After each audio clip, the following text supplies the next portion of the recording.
Қайырлы күн, тыңдармандарым. Бүгінгі тыңдайтындарыңыз шын ғашықтар қосылмайды. 15 жыл, бақандай 15 жыл өтіпті.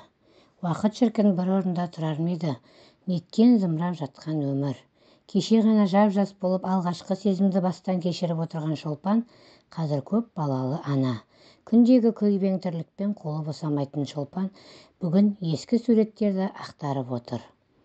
Осыдан неше жыл бұрынғы суреттерін көріп, неткен күндер еді, қызығы мен шыжығы мол жылдар деп бір күрсініп алды. Шолпанның 18 жасы болатын. Мектеп бітіріп, оқуға сырттай тапсырып, енді ғана жұмысқа тұрған кезі. Стадионда іс-шара болатын болып, әр мекемеден жиналған жастар, қыздар бір топ болып, ұлдар бір топ болып бөлініп тұр.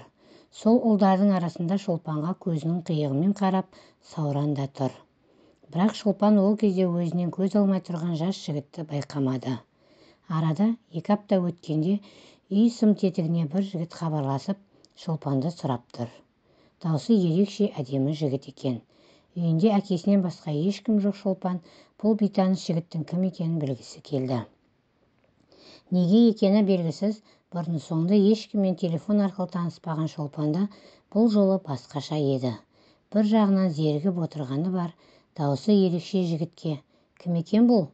дей салды. Арғы жақтан әдемі дауыс: «Шолпанмен сөйлесуге бола ма?» «Иә, мен, айта беріңіз. Мен сізбен танысқым келіп еді. Сол үшін хабарласып тұрмын». «Иә, сонымен кім болдыңыз?» «Менің есімім Сауран. Сіздің нөміріңізді сыныптастарыңыздан алдым» дейді.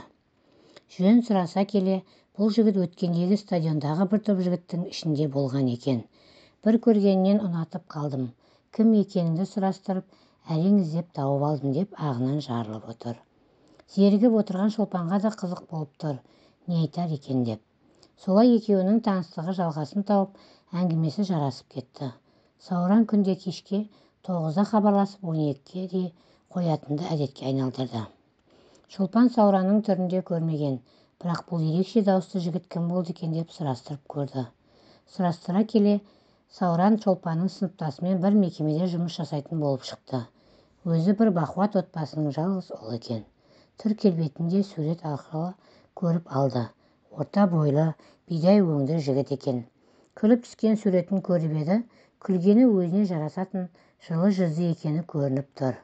Түр сипатын көргенге ме, хабарласып сөйлескен кезде ескі танысымен әңгіме-дүкен құрып отырғандай сезімде болатын. Сөздері жарасып күннен күнге бауыр басып жатқанын байқамады да. Күнде хабарласып тұрып, ерекше ықыласымен сөзі Шолпанды өзіне баурап алды.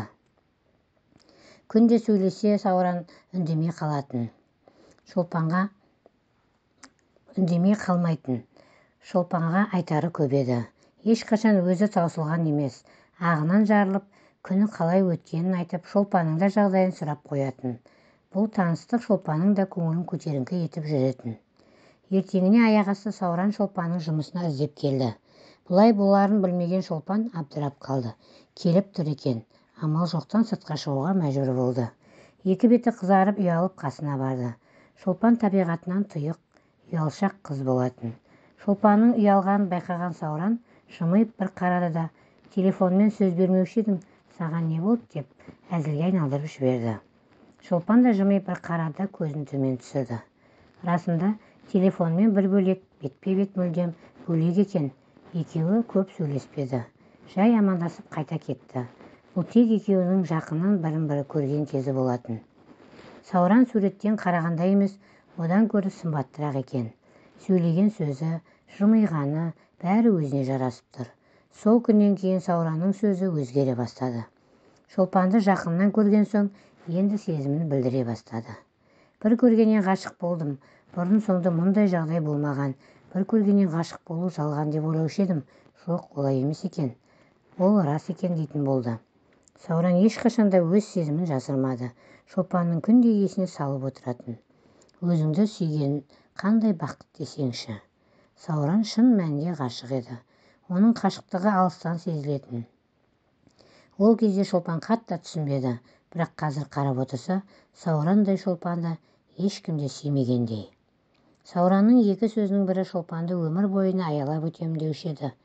шын жақсы көрген адамның махаббаты көзінен көрініп тұратын рас екен-ау. Одан бұрын да одан кейін ешкіме ондай жылулықты дәл Сауранның көзіндей махаббатты сезінбеген Шолпан дәл қазіргі уақыттарда терең бір күрсініп, сол кезде есіне алады. Кейде бір жылап алатыны да бар. Уақыт қайта келсе, мүмкін бәрін басынан бастар ма еді. Сол кезде неге олай жасамадым дегендей ой келеді. Бірақ кеш. Өтті кетті. Енді ол жастық шақ қайта келмеске кетті. Шолпан жастайынан ұят боладымен өскен қыз. Ұят болады деп тәрбиеленгеннен де болар. Сауран қанша өзінің жақсы көретінін айтса да, Шолпанның ішкі жан дүниесі кері тартып тұратын. Бұрын соңды еш жігітпен сөйлеспеген, кездеспеген Шолпан кездесудің өзіне қорқатын. Алайда Сауран Шолпанға сөз салуын тоқтатпады. Қыз бен жігіт болып қол ұстасып жүрейік дейтін, бірақ Шолпан кері тартып тұратын. Айтатыны, жақсы көрсең күте тұр, мен дайын емеспін дейтін. Сауран оған дейін күте алмаймын десе, Шолпанның да қыз назы бар, онда сөйлеспей-ақ қояйық дейтін. Солай екеуі бірін-бірі бақыт тілеп енді хабарласпаймыз деп уәде беріп тұтқаны қоятын. Тұтқаны қойған соң Шолпан бір жылап алатын. Жүрегінің бір бөлшегі суырылып кеткендей болатын. Ішінде Сауранды ұнату бар, бірақ оны сыртқа айта алмайтын. Оның үстіне қыз болған соң шыдап, қайта кері қоңырау шалмайтын. Арада бір апта өтер-өтпес Сауран қайта хабарласатын. Шыдай алмадым, сенімен сөйлеспесем тұра алмаймын. Ең болмаса кездеспесем де даусыңды естейінші дейтін. Бірақ сөйлескен сайын саған деген сезім күннен күнге өршіп барады. Мүлдем өз-өзімді игере алмайтындай, сені ұмыта алмайтындай бауыр басып барамын. Не істесем болады деуші еді. Ондай кезде Шолпанда жүгіріп-ақ барғысы келеді, құшақтап алғысы келеді. Бірақ әттең ұялшақтық, қорқақтық басып тұратын. Солай күнде сөйлесу, анда-санда көшеден бір көріп қалу бұлар үшін бір бақыт еді. Міне солай уақыт зымырап өте берді. Уақытта зымырап, күт деп жүріп ақ неше жыл болыпты. Сөйлесіп жүргендеріне 5 жылдай болды. Сауранның айтатын сол баяғы әңгіме. Ешқашан бір сөзінен танған емес. Тек сүйемін, жақсы көремін, аялап өтемін дейтін. Шолпанның да сыртқа шығармасы да ішінен тілейтін, сол бірге болсақ, бақытты болсам деп армандайтын. Уақыт тағы зымырап өз деген жасай берді. Бір күні Шолпан жұмыста отырғаны сол, қасына таныс қыз жүгіріп келді. Қалайша отырсың? Сауран кетіп барады екен ғой, білдің бе? Білетін бедің дейді. Қайда? Астанаға. Қойшы, жай әңгіме болу керек. Жоқ, расында солай екен дейді. Не сенерін, не сенбесін білмеген Шолпан сол жерде отырып қалып жылады. Бұл жасаған несі? Неге айтпады екен, а? Менімен 5 жыл жай сөйлескеніме деген неше түрлі ой келді. Өзі не істерін білмей жылағанын басты да Сауранның нөмірін тере бастады. Арғы шеттен өзіне таныс жылы дауыс «Алло» деп тұр. Шолпан амандаспаған күйі: неге айтпадың? Нені? Кетіп бара жатқаныңды? Қайдан естіп қойдың? Кешкісін айтамын деп отыр едім. Резюме тастағанмын, енді хабар келді. Саған айтып үлгермедім. 10 күннен кейін жолға шығамын деді. Сені бүгін кетіп бара жатыр деп естідім ғой. Олай емес, бүгін енді хабар келді. Осы адамдар қайдан естіп қояды екен, а? Деп арасында күліп алды. Мені қимай хабарластың ба? Жаным сол, ұзақ емес, бар болғаны 1 жыл тәжірибе алмастырып келемін деді. Не керек, жүрегі алып шыққан Шолпан кішкене басылып, жарайды, кешкісін сөйлесерім деп тұтқаны қойды. Тұтқаны қоя салып ұят болды, неге хабарластым екен? Ұнатып қалғанымды біліп қалдым екен деп Шолпан өзімен өзі ұялып отырды. Содан кешкісін Сауран тағы хабарласты. Екеуі ұзақ сөйлесті. Соңында кетпей тұрып сенің жауабыңды алып кетейінші деді. Шолпан да Сауранды қимады. Неше жыл күт дегеніме көнді. Ғашық екенін көзімен жетті. Мүмкін менің бағым осы болар деп бұл жолы Шолпан жарайды деді. Бұл сөзді естіген Сауранның қуанған сол кезде сөзбен айткізіп жеткізу қиын. Неше жылдан кейін сүйген қызының бір ауыз сөзін алу үлкен бір бақыт еді. Сол күні қазір барайыншы, 5 минутқа шықшы деп өтініш деді. Шолпан да жарайды деді, тұтқаны қойғаны сол. Саураннан Шолпан жарайды деді, тұтқаны қойған сол. 10 минут өтер өтпестен Сауран келіп тұр. Келіп тұрмын деп хабар келді. Шолпан да алып ұшып үйдегі ата-анасына қашып шыққандай жүгіріп далаға шыға қойды. Сыртқа шықса Сауранның екі езуі екі құлағында қуанғаннан балбұл жайнап тұр. Шолпан қасына жақындап амандаспақшы болып қолын берген соң Сауран Шолпанды өзіне қарай тартып алып қапсыра құшақтап алды. Жіберер емес. Шолпан біреу көріп қоймасын деп қысылып тұр. Сауран оның ешбірін мән берер емес. Неше жылғы арманы орындалғандай ұзақ уақытқа Шолпанды құшағынан шығармады. Құшақтаған кезде жақын адамның жылуын сезінесің деген рас екен-ау. Өзі ұялып тұрса да құшақтай берсе екен деген ойы Шолпанның. Өзінде ерекше бір сезім болып жатқандай байқап тұр. Махаббат деген шіркін сөзбен айтып жеткізе алмайтын құбылыс қой. Солай қапсыра құшақтап тұрғанында 4-5 минут болды. Сол аралықта неше жылға күткен ғашықтық сезімі байқалады. Жайлап құшағын жіберген соң өзінің бақытты екенін, оған үлкен бақыт сыйлаған бәрі айтып жатыр.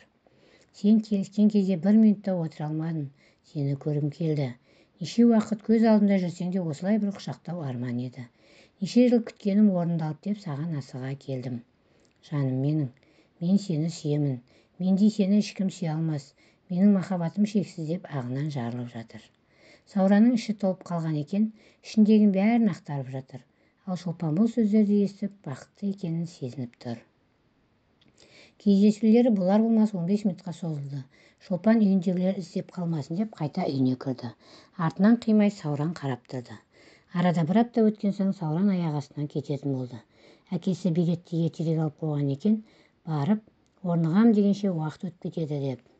Кетер күні Сауран Шолпанның жұмысына келіпті.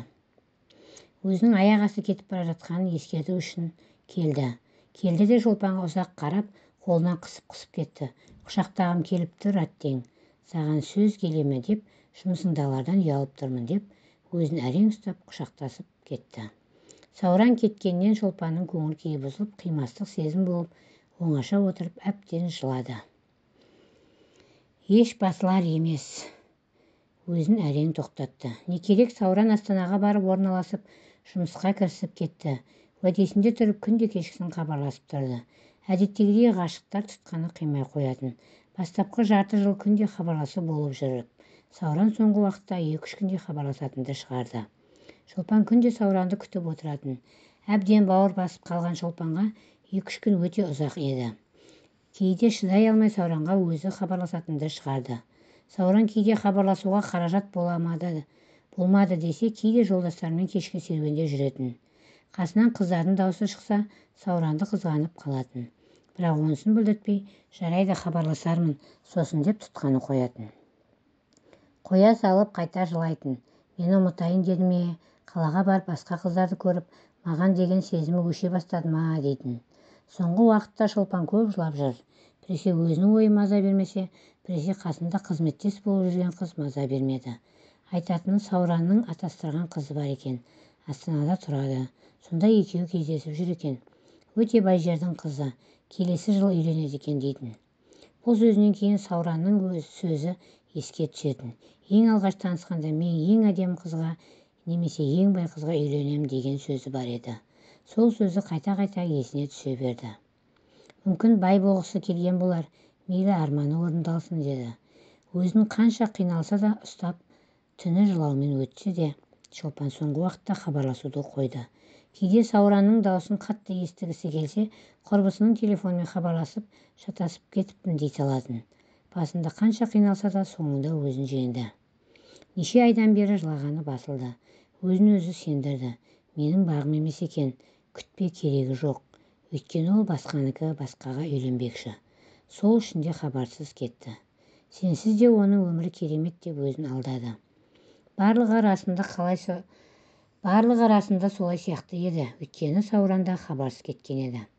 Арада тағы 5-6 ай өтті. Қызды кім айттырмайды, қымызды кім ішпейді демекші. Бұл кезде Шолпанға да құдасып жатқандар көп еді. Шолпанның ата-анасы өз ақылдарын айтып отыратын. Қызым, жасың болса тұрмыс құратын жасқа жетті. Ертерек тұрмыс құр, таңдап жүре берме. Уақыт деген тез өтеді де шығады. Қыз бала өмірге тұрмыс құрып балалы болу үшін келген. Жас кезінде бетіңнің әрі барында өз теңіңді тап деп отыратын. ондай кезде шолпан да ойланып қалатын арасында. Жасым 25-ке келді.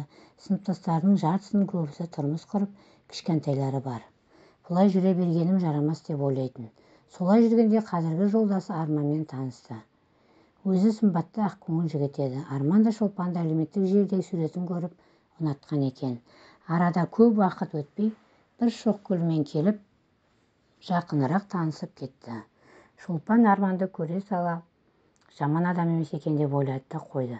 Көп ұзамай Арманмен хабарласуын тоқтатпады. Шолпанның тұрмысқа шығуына өтінді. Бақытты етемін, алақанымы салып өтемін деп жүрді. Шолпан көп ойланды. Сауранмен неше жыл сөйлесіп, соңы жақсы аяқталмағаны бар.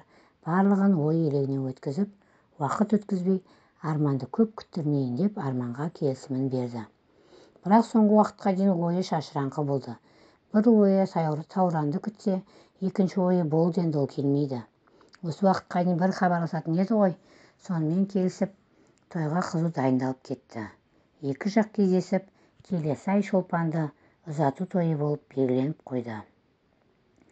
Жұмысын тұрмысқа шыққанша реттеп кетейін деп отырған Шолпанның телефоны шырылдап кетті. Өзі селк ете қалған Шолпан белгісіз нөмір хабарласқан екен. Тұтқаны көтерген сол, алло деген таныс дауыс шыға келді. Шолпанның денесіне бір тоқ жүгіріп өткендей болды. Неше ай өтсе де дауысы сол қалпы, сол бір сөз өзінің неше жылғы көз алдына өте шықты. Қалай ғашық болып бауыр басқаны, қалай ұйқысыз, жылаумен өткен барлығы да көз алдынан лента ағызып өте берді. Ештеңе білдірместен, «Иә, тыңдап тұрмын» деді. «Танымадың ба?» «Жоқ, кім екен?» «Мен ғой Сауран». «Иә, неге хабарластың?» «Даусыңды естігім келді, сені көргім келді, мен қайтып келдім» деді. «Неге келдің? Неше уақыт хабарсыз кетіп, келген соң ғана іздеп тұрмысың?» «Жоқ, сен бір сәтке есімнен шығарғаным жоқ. Жағдай солай болып қалды». «Не жағдай? Неше ай хабарсыз кететіндей не болды сонша?» «Осынша уақыт ішінде бір хабарласып, жағдайыңды айтсам болмас па еді?» «Оның бәрі кездескенде айтармын. Бәрі кеш, енді кездеспейміз де». «Неге?» «Тұрмысқа шығамын, той күнім белгіленіп қойды. Енді мазалама». «Мен өзімді әрең жинақтадым. Сені ұмытамын деп өзім қиналдым. Енді соның барлығын қайта басынан кешкім келмейді» деді. «Ренжімеш, олай болады деп ойламадым. Маған тұрмысқа шықшы, бақытты боламыз» деді. Бірақ бәрі тым кеш еді. Той күні белгіленді. Қонақтар шақырулы. Енді қайтарға жол жоқ. «Жоқ, болмайды. Мен ата-анамды жерге қаратқым келмейді. Мүмкін екеуміздің жолымыз екі бөлек болған шығар. Мүмкін біз бірге болуды жазбаған шығар. Бірге болуды жазса, осынша жыл жүрмес едік, ретін тауып қосылар едік. Өз жартыңды тауып бақытты бол» деді. «Жоқ, олай етпеші. Мен сияқты сен ешкім сүйе алмайды». «Мейлі, сен сияқты болмаса да, оны да алда көрермін. Өткен кез өтті, кетті. Болды, артқа кері шегінер алмаймын. Сау бол» деп тұтқаны қоя салды. Артынан қайта хабарласып еді, нөмірін бұғаттап тастады. Неше жыл бауыр басып ғашық болған жан басқа болады ғой. Шолпанның іші ала-гүлей болса да, Сауранның хабарсыз кеткенін есіне алып, неше түнін жылаумен өткізген кезін еске алды. Бәрін қайта басынан кешкісі келмеді. Араға ай салып Шолпан тұрмыс құрды. Дүркіретіп тойы өтті. Жолдасы Арман да өз ойындағыдай шықты. Бір сөзі, еш артық қылығы жоқ жан екен. Шолпанды өздігінше жақсы көреді. Не ішемін, не киемін демеді. Жағдайын жасап отырды. Араларында балалары болып, үлкен отбасыға айналды. Шолпан Сауранды сол күйі көрмеді. Кейде өзі оңаша қалғанда, жас кездегі суреттерін көрсе, алғашқы махаббаты есіне түседі де, бір күліп, бір күрсініп еске алады. Мүмкін Сауранға шыққанымда басқаша болар ма еді, өмірім тіпті басқа арнаға бұрылар ма еді дейді. Алғашқы махаббат қашанда ыстық қой, естен кетпес бір оқиға болып қалатын жүректің түкпірінде жатыр. Барлығында алғашқы махаббаттың қызығы мен шыжығы болған болар. Сауранның жағдайына келер болсақ, Шолпан тұрмыс құрған соң 2 айдан кейін анасының айтуымен бір дөкейдің қызына үйленді. Көп ұзамай мінездері жараспады ма, әлде басқа жағдайлар болар, екеуі ажырасып кетіпті. Қазіргі екінші келіншегі бар, ортасында баласы бар. Мүмкін бақытты өмір сүріп жатқан